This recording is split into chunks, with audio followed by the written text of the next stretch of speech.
पवन सिंह और ज्योति सिंह का रिश्ता टूटने वाला है। लेकिन इसी बीच अक्षरा सिंह की कुछ तस्वीरें और फोटो इतनी ज़्यादा वायरल हो गई हैं कि इस दुर्गा पूजा तो अक्षरा सिंह का ही जादू चलने वाला है।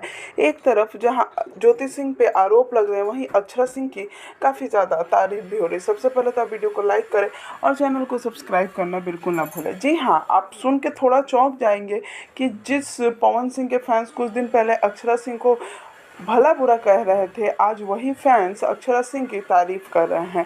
मामला ये है कि अक्षरा सिंह हाल ही में एक चैनल को इंटरव्यू दिया और उस इंटरव्यू में कहा कि भोजपुरी अगर आगे बढ़ रहा है, भोजपुरी में बॉलीवुड के गाने आ रहे हैं, तो ये मेरे लिए बहुत बड़ी बात है। अगर कोई हमारा सुपरस्टार बॉलीवुड में गा रहा है, ये भी बहुत बड़ी बात है। तो जहाँ एक तरफ ज्योति सिंह की बुराई हो रही है, तो वहीं पे अक्षरा सिंह की जमकर तारीफ भी हो रही है। अब देखना होगा कि इसके बाद क्या रिश्ते सुधरते हैं या और मामला बिगड़ जाता है। वीडियो को लाइक करें, चैनल को सब्सक्राइब